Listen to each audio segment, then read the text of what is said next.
Jadi kalau ada orang yang hidup di bumi selalu gelisah, ya selalu merasa tidak senang, ini menunjukkan boleh jadi kehidupan ini tidak disertai dengan pembacaan pada pedoman hidupnya. Ini yang disebut dengan hudan. Nah,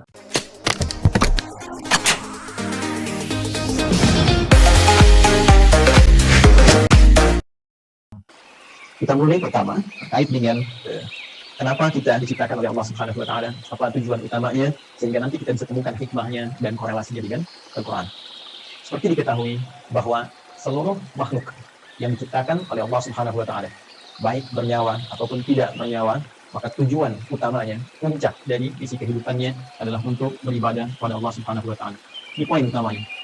Saat Allah menciptakan malaikat, ya, malaikat tidak diciptakan kecuali hanya untuk beribadah. Walaupun tugasnya bisa beragam. Ada yang bertasbih saja, bertahmid saja, bertakbir saja, Al-Baqarah ayat 30. Ada yang kemudian tugasnya memikul arsy saja, ada yang menurunkan wahyu, ada yang kemudian menurunkan rezeki dengan izin Allah. Tapi seluruh puncak dari tujuan penciptaan itu adalah dalam rangka taat kepada Allah Subhanahu wa taala tanpa maksiat sedikit pun. Quran surah ke-66 ayat yang ke-6. La ya'sunallaha ma amarahum wa yaf'aluna ma yu'marun.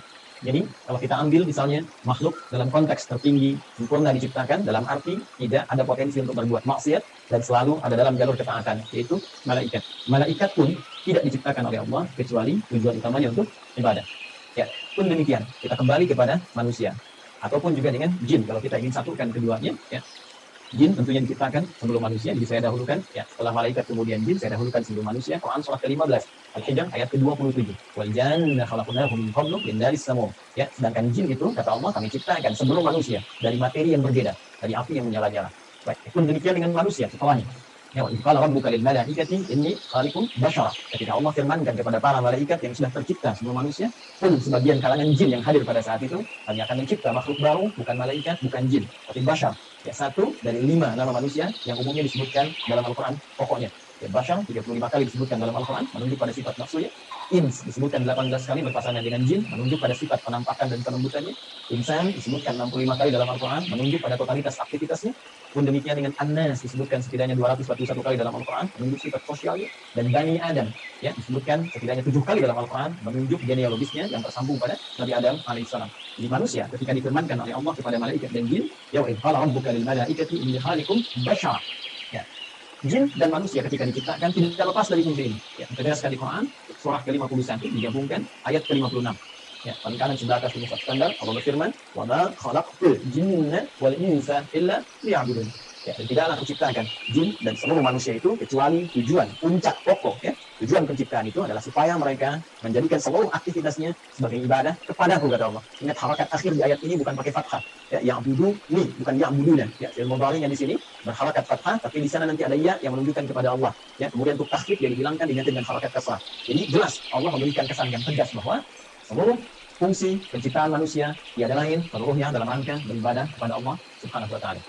Nah, yang menarik adalah ketika Allah mendeklarasikan dan menginformasikan tentang khususnya manusia, ya, dalam konteks tugasnya untuk beribadah ini, maka diperjelaslah oleh Allah mengenai tempat dan misinya di mana dia akan beribadah. Kemudian seperti apa misi yang akan diibadah. Ini sangat menarik, ya. Itu disebutkan di Quran surah kedua Al-Baqarah di ayat ke-30. Ya. Paling kiri sebelah atas di mushaf standar. Ya, Allah berfirman, perhatikan kalimat ini sangat indah sekali. Antara penciptaan, pengenalan manusia kepada jin dan malaikat dengan pemberian tugasnya itu dibuka dengan kalimat yang sama, diksi yang serupa, tapi untuk menunjukkan makna yang berbeda. Ya, karena di Quran tidak ada pengulangan. Ketika disebutkan yang seperti itu, yang serupa, maka kaidah tafsirnya, ya, Quran Amir Faisal, Samsi Ali bin mengetahui, ya, taksisan di makna jadi. Ini untuk pengantar kepada makna yang baru, yang tidak sama dengan sebelumnya. Baik, di Quran surah ke-15, ayat ke-28, ketika Allah mencipta manusia digunakan diksi wa idh qala rabbuka lil malaikah. Ya, kemudian ketika memberikan misi, ya, dan di mana ditempatkan untuk menjalani misi, maka dibuka dengan redaksi yang sama. Wa idh qala rabbuka lil malaikah. Seakan-akan ingin mengesankan bahwa, saking dahsyatnya penciptaan manusia ini, saking dahsyatnya misi manusia ini bukan hanya penciptaannya. Ya, penciptaan manusia ingin menunjukkan tentang dibawanya misi yang sangat agung, sangat dahsyat, sampai-sampai malaikat yang sempurna pun tak berbuat maksiat mesti mengetahuinya. Sampai-sampai jin pun yang dicipta lebih dulu mesti mengetahuinya. Ya, hanya bedanya yang di Quran surah 15 ayat ke-28 Allah menggunakan redaksi Khaliq. Ya, karena itu kita menyebut Allah dengan sang Khaliq, diambil dari diksi Al-Quran. Ini Khaliqu basyara, mencipta yang tak pernah ada, ya, sebelumnya, mencipta yang tidak bersandar pada bahan yang ada sebelumnya, beda dengan sifat makhluk yang tercipta. Sedangkan pemberian misinya digunakan kata ja'il. Ya, ini ja'ilu fil ardi khalifah. Yang di sini menunjuk penciptaannya, yang di sini menunjuk pada pemberian di sini. Kita fokus ke sini dulu dengan cepat. Baik, Allah dengan tegas, singkat, padat memberikan satu informasi kepada kita semua melalui Al-Quran. Kata Allah, aku infokan pada malaikat, aku infokan pada jin yang sebelum kalian, aku ciptakan mereka. Saking tingginya misi kalian, ya. Ini menggunakan taukid, sungguh aku ja'ilun fil ardi, akan menjadikan, ingat, ja'il menugaskan, Khalik mencipta. Setelah ciptaan itu terjadi, karena Allah mencipta mustahil, ya, tidak ada fungsinya, mustahil tidak ada tujuannya. Di dalam bahasa Arab, kalau kita sudah membuat sesuatu, kemudian ingin menjadikan, menerangkan fungsinya, apa yang telah dibuat itu, orang Arab menggunakan diksi ja'ala, ya ja'alu ja'il. Allah telah mencipta manusia, Quran surah 15 ayat 28, dan ingin menerangkan ini fungsi, misi penciptaan manusia itu. Maka digunakan kata ja'il. Ini ja'ilun fil ardi. Satu, fil ardi. Poinnya yang menunjuk pada tempat, aku akan menjadikan, memberikan fungsi pada manusia yang telah tercipta itu. Akan menempatkan mereka bertugas, tempatnya bukan di mana. Bukan di sana, ya. Oh, hati-hati, ada tempat di mana? Fil ardi. Ya. Yang kita terjemahkan dengan bumi itu. Baik, khalifah. Dan dia akan membawa peran untuk menunaikan tugas ibadah itu sebagai khalifah. Yang setidaknya punya dua makna pokok. Bisa jadi khalifah ya khalifu, ya, yang saling menggantikan. Artinya kalau satu selesai akan lahir yang lain meneruskan kembali, satu selesai meneruskan kembali, ya, bapak kemudian melahirkan anak, anak melahirkan anak lagi, saling menggantikan. Dan Al-Quran memberikan pesan jangan sampai seseorang meninggalkan generasi setelahnya dalam keadaan lemah. Quran surah keempat ayat 9 itu. Wa yahsal ladzina law taraku min khalfihim dhurriyyatan bi'atha khafu 'alaihim. Karena itu siapkan generasi terbaik untuk saling menggantikan membawa tugas di bumi. Tapi kalau ada bahasan yang lebih luas kita belajar khusus tentang tema ini, ya. Nanti Allah kasih satu surah khusus yang bukan nabi, bukan rasul, ya, manusia seperti kita, supaya kita tidak berkata ini kan nabi, ini kan rasul. Jadi Allah berikan satu surah yang bukan nabi, bukan rasul, tapi bisa membentuk generasi yang terbaik setelahnya. Itu surah ketiga, surah Ali Imran. Imran bukan nabi, Imran bukan rasul, tapi nanti menikah dengan Hanas seperti kita ketahui melahirkan Maryam. Dan Maryam saat bibit disiapkan itu nanti bisa jadi pribadi yang lebih baik dibandingkan dengan ibundanya dan ayahandanya. Karena itu Anda temukan surah Maryam surah ke-19 tapi Anda tidak temukan surah Hanas. Ya. Tapi bagaimana keduanya mendidik supaya lahir generasi lebih baik dari orang tuanya. Maryam melahirkan Isa. Isa alaihi salam lebih baik dibandingkan ibu dan kakek neneknya. Ya. Jadi demikian fitrah dalam Al-Quran. Setiap ada generasi mesti lebih baik daripada yang sebelum-sebelumnya. Bapaknya hafal Al-Quran, anaknya hafal Al-Quran dan paham tafsirnya. Ya, anaknya hafal Al-Quran dan tafsir, cucunya paham sampai hadis dan fikihnya. Demikian seterusnya. Kembali ke sini, demikian khalifah, ya, selain punya arti menggantikan juga bisa berarti pemakmur. Ya. Membangun dalam semua nilai-nilai kebaikan. Ya, singkatnya, ditugaskanlah kemudian di bumi. Ini tugasnya akan saling menggantikan sampai kehidupan dunia berakhir. Dan ditugaskan dalam rangka ibadah ini untuk memakmurkan kehidupan di muka bumi sesuai dengan apa yang telah Allah tetapkan. Secara singkat diberikan pelatihan kemudian di satu tempat, ya, yang disebut dengan Al-Jannah itu di Quran surah ke-2 Al-Baqarah ayat ke-35 sebelum turun ke bumi, sebelum membawa misi ini, maka ditugaskanlah sementara waktu diberikan pelatihan, ya, di Quran surah ke-2 Al-Baqarah ayat 35. Qulna ya Adam uskun anta wa zawjukal jannah. Secara langsung ditugaskan pasangan Adam dan Sayyidah Hawa alaihi wassalam. Silahkan keduanya dimasukkan oleh Allah Subhanahu wa taala untuk diberikan pelatihan sebelum diturunkan untuk bertugas ke bumi. Silahkan masuki al-jannah ini, sering terjemahkan dengan surga, ya kan? Tapi mohon dicatat surga ini bukan surga yang kelak kita akan masuki. Ya, karena yang kelak kita akan masuki itu jelas keterangannya, la aina ra'at wa la udhun sami'at wa la khatara ala qalbi bashar. Enggak pernah terlihat, enggak pernah terdengar, ya. Ya, dari kisah-kisah kita manusia, nggak pernah terpikirkan seperti yang kita lamunkan. Baik, dan yang paling menarik, tidak ada perintah dan larangan lagi, semua kenikmatan. Tidak ada perintah dan larangan lagi, semua kenikmatan. Jadi Ustaz Amir Faisal, jangan terlampau soleh, nanti cita-cita masuk surga masih pengen tahajud. Jadi semua kenikmatan. Ya. Tapi di sini tidak. Di sini ada ujian. Wala taqrabu hadhihi syajarah fatakuna minadh dhalimin. Ya, jangan coba-coba kau dekati pohon ini, ujian pertama. Ini disebutkan perintah kalau dikerjakan melahirkan kenikmatan, fakula min ragadan haythu syi'tum. Kemudian diberikan larangan. Ini perintah, ada larangan. Dan ini nanti akan kita bawa dalam kehidupan di muka bumi. Di bumi itu cuma dua. Kalau nggak mengerjakan perintah, meninggalkan larangan selesai. If'al wala taf'al. Do it, live it. Ya, cuma dua ini saja. Baik. Kemudian diperkenalkan. Ini tantangannya. Ada nanti iblis yang mulanya dari kalangan jin. Ayat 34 yang berbicara tentang iblis. Ayat Quran surah ke-18 Al-Kahf. Ayat ke-50. Ya, menerangkan genealogis iblis itu dari jin yang bermaksiat, fasik. Ya, wa in qulna lil malaikati isjudu li adam fasajadu illa iblis kana minal jinni fa fasaqa an amri rabbih. Ya, ketika dia mulai fasik disebut dengan iblis. Ketika dia mulai menggoda, mewariskan kefasikannya disebut dengan syaitan. Karena itu diperkenalkan oleh Allah, ya, ini menjadi syaitan di ayat 36-nya. Fa azallahum syaitan. Setelah tuntas kemudian diberikan bekalnya, di training dulu, ya, diberikan pelatihannya, diperkenalkan musuhnya, ini yang harus dikerjakan, ini yang harus ditinggalkan, ini yang akan dibawa nanti dalam kehidupan di bumi. Setelah siap itu semua, teman-teman sekalian, barulah diturunkan Adam alaihissalam serta Sayyidah Hawa alaihissalam keduanya untuk memulai tugasnya di bumi. Baik, dan kisahnya dimulai di sini. Quran surah kedua, saya langsung ayat 38. Baik. Saya melompat sedikit ke kisah antara bagaimana perjuangan Adam alaihissalam melawan iblis atau setan itu. Saya langsung lompat dulu saja untuk mempermudah dan mempercepat kita sampai pada kuota waktu kita. Baik, Quran surah kedua, ayat 38.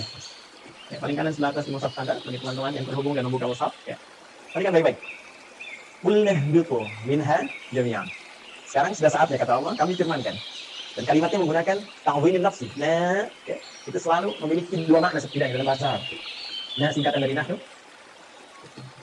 Kalau dinisbatkan kepada Allah Subhanahu wa taala, tentunya seperti kita ketahui, memiliki dua makna utama.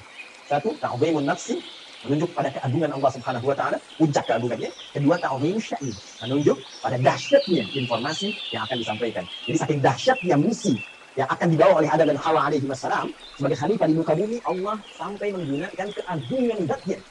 Ya, jadi itu misi agung. Kehidupan kita di bumi ini kehidupan yang agung, kehidupan yang mulia. Nanti saking mulianya di Quran, ya, surah ke-17 nanti Al-Isra, di ayat ke-70 sampai disebut semua kita ini mulia. Walaqad karramna bani Adam, ya. Wa hamalnahum fil barri wal bahr. Ya, semua kami muliakan seluruh anak keturunan Adam. Baik itu yang kemudian hidup di daratan sampai beraktivitas di lautan, semuanya kami muliakan, saking mulianya. Dan dimuliakan lebih dibandingkan makhluk-makhluk lainnya. Baik, terus ya. Udah yuqu minha jami'an. Mulai sekarang, ya, kata Allah Subhanahu wa taala, dimulai tugas kalian turun ke muka bumi. Di sini poinnya. Fa imma ya'tiyannakum minni huda. Tidak syak. Ternyata Allah dengan sifat Rahman ya, tidak membiarkan hambanya memulai misi tanpa membawa pedoman misi, tanpa membawa petunjuk untuk menjamin kebenaran risalahnya, untuk menjamin ukurnya setiap misi yang dia bawa. Ternyata bersamaan dengan misi yang dibawa itu dan tugas dimulai dalam beraktivitas di muka bumi dengan misi tadi itu, Allah bersamaan dengan itu semua menurunkan satu pedoman kehidupan yang disebut dengan huda. Ini poin. Imma ya'tiyannakum minni huda. Nanti saat kamu telah turun di bumi dan mulai akan mengawali misimu itu, maka kami akan sertakan dengan itu semua petunjuk kehidupan. Ingat, hudan kalau disebutkan, saya telah gali diksi ini ya, dari bahasa Arab, termasuk penyebarannya di Al-Quran, derivasinya, ragamnya, ini Masya Allah, ini bukan hanya diartikan dengan petunjuk, tapi bisa berarti jalan menuju kemudahan, bisa diartikan jalan menuju kesuksesan, bisa diartikan solusi dari segala kesulitan, bisa diartikan jalan untuk membuat kita bahagia dalam ibadah. Secara singkat, kalau kita kumpulkan diksi hudan dalam Al-Quran, secara singkat, seluruh arahnya itu mengarah kepada pedoman kehidupan. Ya, pedoman hidup. Ini yang harus kamu kerjakan, ini yang harus kamu tinggalkan, ini yang harus kamu lakukan. Kamu akan mengalami ini tantangannya, ini solusinya. Itulah hudan.